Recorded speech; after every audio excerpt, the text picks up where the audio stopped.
Hello everyone, good morning. Welcome back to my channel. আরও একটি নতুন ভিডিওতে এই চ্যানেলে তোমাদের সকলকে অনেক অনেক স্বাগতম।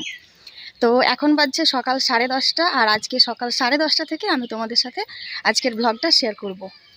তো আজকে আমার চেক আপ আছে, কালকে রাত্রে আমার শাশুড়ি মা আমাকে জানিয়েছে। আর আমাদের বাপের বাড়ির এখানে চলে এসেছি তো, আর এখানে নাকি 9 মাসের চেক আপটা বাড়িতে এসেই করিয়ে দেওয়া হয় শুনেছিলাম। আর কবে আসবে চেক আপ করাতে সেটা এখনও ঠিক নেই, আমি সঠিক জানি না। তো ওইখানে চেক আপ হচ্ছে, খুব তো দূরে নয়। তো ভাবলাম যে গিয়ে চেক আপটা করিয়ে নিয়ে চলে আসি, কারণ ডাক্তার দেখানোর পরে চেক আপ করতে বলেছিল। ডাক্তার দেখানো হয়ে গেছে, আর ডাক্তারের ডেট সঠিক দিতে পারছে না, প্রথম বাচ্চা তো। তো প্রথম বাচ্চার ক্ষেত্রে হয় কি অনেকের আগেই হয়ে যায়, ডেটের অনেক আগেই। তো সেই জন্য রিস্কটা নিচ্ছি না, চেক আপটা বাকি রেখে লাভ নেই। তো সেই জন্য গিয়েই চেক আপটা করিয়ে নিয়ে চলে আসবো, যেহেতু সুস্থ আছি করিয়ে নিয়ে চলে আসি। আর বাড়িতে করাবো ভাবলে কবে হবে কি হবে না, দেখা গেল ডেলিভারি হয়ে যাওয়ার পরে হয়তো চেক আপ হচ্ছে। তো যাই হোক, চেক আপটা এখন করাতে যাব। তো আমি পুরো সম্পূর্ণ রেডি হয়ে গেছি। আর সকালবেলায় খেয়েছি বলতে দুধ দিয়ে হরলিক্সটা খেয়েছি, আর বাসি পেটে থাইরয়েডের ওষুধ সেটা খেয়েছি। তো এখন বেরিয়ে যাব। তোমাদের দাদা এইমাত্র ঘুম থেকে উঠে ব্রাশ করছিল, আর আমি কয়েকটা রিলস বানালাম আজকে, তোমরা দেখতে পারবে রিলসগুলো। তো চলো, সঙ্গে থাকো, পাশে থাকো, ব্লগটা শেষ পর্যন্ত দেখতে থাকো। আর আমি তো কাগজপত্র সব কিছু গুটিয়ে রেখে দিয়েছি, বাড়িতে যাব, প্যাকেটটা নেব, বেরিয়ে পড়বো। তো চলো। তো গাইজ, এখন আমি বসে আছি একেবারে পঞ্চায়েতের ভেতরে। তো এখনও যেনারা চেক আপ করবেন তেনারা আসেননি, আসুক ততক্ষণ অবধি আমি একটু বসে থাকি। এর আগের দিন ডাক্তার দেখাতে গিয়ে 60 কেজি ওজন হয়েছিল, আজকে 58 কেজি দেখাচ্ছে। আর এই যে সেদিন রক্ত পরীক্ষা করলো, কতগুলো রক্ত নিয়ে নিল, আর আজকেও দেখছো আঙুলটা টুক করে ফুটিয়ে রক্ত নিল। আঙুল ফুটাতেই হবে এদেরকে, না হলে হবে না। চেক আপ করিয়ে বাড়ি যেতে যেতে আখের রস দেখলাম, তো ভাবলাম একটু খেয়েই নিই। তারপরে বাড়ি এসে তোমাদের দাদা একটু খেয়ে তাড়াহুড়ো করে বেরিয়ে যাচ্ছে, ভিডিওর ক্লিপ আমি আর নিতেই পারলাম না। কিছুক্ষণ হলো চেক আপ করে বাড়ি আসলাম, আর তোমাদের দাদা বাড়িতে এসে অল্প একটু ভাত খেলো, খেয়ে এখন দোকান চলে যাবে। 12টা বেজে গেল, দোকান যেতে দেরি হয়ে যাবে, সেই জন্য তাড়াহুড়ো করে বেরিয়ে পড়লো। ভিডিওর ক্লিপটা ভালো মতো নিতে পারিনি। তো যাই হোক, যেটুকু বেরিয়েছে সেটুকু তোমাদেরকে দেখালাম।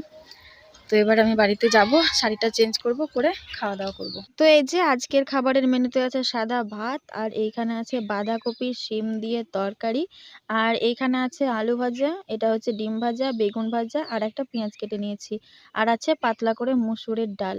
এখন বাজছে দুপুর 2:15। তো ভাত খাওয়া হয়ে গেছিলো, ভাত খাওয়ার পরে আমি একটা ভিডিও এডিট করছিলাম ননস্টপ প্রিয়া চ্যানেলে, মোটিভেশনাল ভিডিও আপলোড দিতাম, তো সেটাও বন্ধ ছিল। তো এখন আবার ভাবছি নতুন করে মোটিভেশনাল ভিডিও দেওয়াও শুরু করব ব্লগিংয়ের সাথে সাথে। তো সেই জন্য সেই ভিডিওই আমি এডিট করছিলাম, কিছুটা করেছি। করার পরে উঠে স্নান করতে গেলাম, তো দেখলাম অনেকটাই বেলা হয়ে গেছে।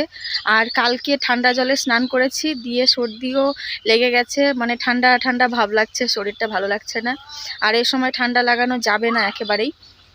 দিয়ে মাথায় তো আমি জল দিলাম না, পুরো শরীরটা এমনি ধুয়ে ফেললাম, তাও আবার উষ্ণ গরম জল করে গা ধুয়েছি। এখন এই সমস্ত বিষয়গুলো মেনে চলাটাই ভালো, কারণ খুব বেশি দেরি নেই। কারণ একদিকে অসুস্থতা সামলাতে গিয়ে তখন আরেকদিকে বিশাল জ্বালায় পড়ে যাব। তো সেই জন্যই গরম জল করে গাটা ধুলাম আজকে। আর চুল তো ভেজাইনি, চুল শুকনোই আছে। তো ছাদে চলে এসেছি আমি। তোমাদের দাদা আসার সময় কালকে আঙুর ফল নিয়ে এসেছিল, তো সেই আঙুর ফলগুলো নিয়ে ছাদে চলে এসেছি। আর ভিডিও এডিট আরেকটু করতে বাকি আছে, ননস্টপ প্রিয়া চ্যানেলের জন্য মোটিভেশনাল ভিডিও যেটা আমি এডিট করছিলাম, সেটা আরও একটু করতে বাকি আছে। তো ছাদে বসে বসে ওটা এখন এডিট করব, আর আঙুর ফলগুলো টুকটুক করে খাবো। তো চলো, এখানে দেখতেই পাচ্ছ প্যাকেটে আঙুর ফল রাখা আছে কতগুলো। এখন আমি বসে বসে আঙুর ফলগুলো খাবো। আর এই যে মোটিভেশনাল ভিডিও এডিট করার জন্য এই একটা ফোন নিয়ে এসেছি, এটা আমার ভাইয়ের ফোন। আর এরকম একটা স্পিকার দিয়ে আমি মোটিভেশনাল ভিডিওগুলো বানাই। তো গাইজ, বসে বসে সম্পূর্ণ ভিডিওটা এডিট করলাম।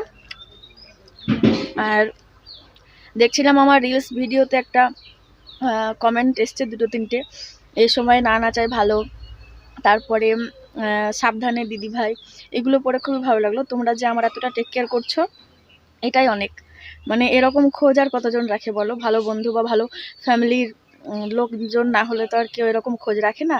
তো তোমরা যারা এরকম কমেন্ট করেছো তাদেরকে অসংখ্য ধন্যবাদ, অনেক ধন্যবাদ।